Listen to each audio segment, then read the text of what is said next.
Hi, this is Manju. Today we're going to learn how to calculate an average. All right, so here we have a data set with timekeepers who are artists, their base hours worked, and their base amount. The base amount would be, this is the sticker price for this artist working this many hours. We also have a fees tab that gives us all the details for all the artists in the data set, even the ones not included in this summary. Calculating an average in Excel is easy. Understanding what it represents can sometimes be a little confusing.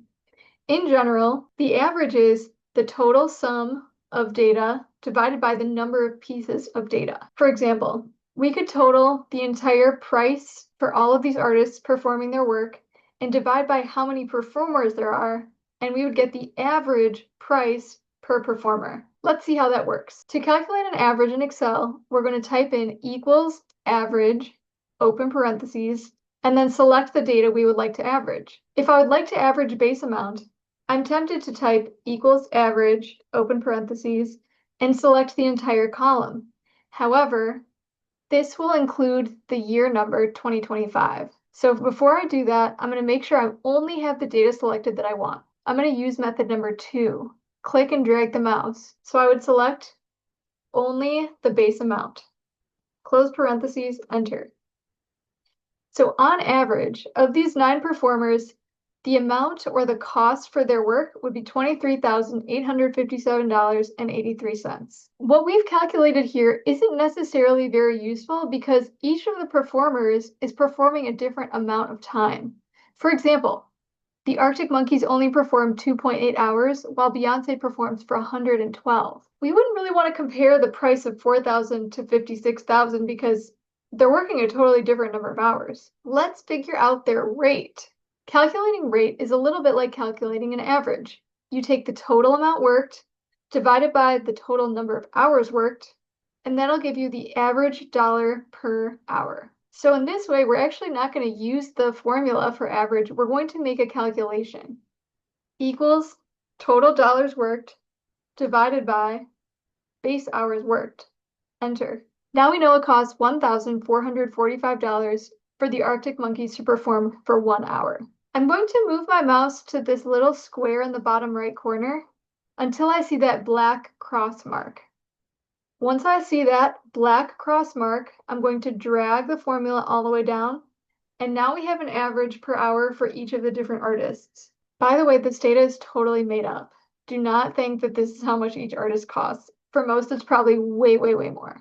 Now it makes a little bit of sense to see, on average, what is the going rate for any of these performers. So let's use the Excel formula. Equals average, open parentheses. Now I'm going to click and drag my mouse to select the rates for all 9 performers, close parentheses. On average, it costs $693.33 per hour to rent one of these performers. Now that we know how to calculate an average, let me show you the last couple ways you can select data. We've already shown clicking the column letter or row number. We showed clicking and dragging the mouse. Now let's click each cell, typing commas in between. Equals average, open parentheses. Click each cell, typing a comma in between. Close parentheses. For the individual selected, the average rate is $715. What if I don't remember who I selected? Oh, right, I can take a look at the formula bar. Once I click the formula bar, it will highlight again all my selections, each one in a different color. The 5th way to select data is to click the first cell, hold Shift, and click the last cell. Equals average, open parentheses. Click the first cell. Now I'm going to hold Shift before clicking the last cell. Close parentheses. Enter. We can also do a combination of holding Control and Shift while clicking. Equals average, open parentheses. Let's select the first 3 individuals on their own by holding Control. Then I want to select everyone else as a group. Hold Control to select that first individual, let go, hold Shift to select the last individual, let go, close parentheses. Try it out. It might take a few times of practice. Now you've seen all the different ways we can calculate an average. Thank you.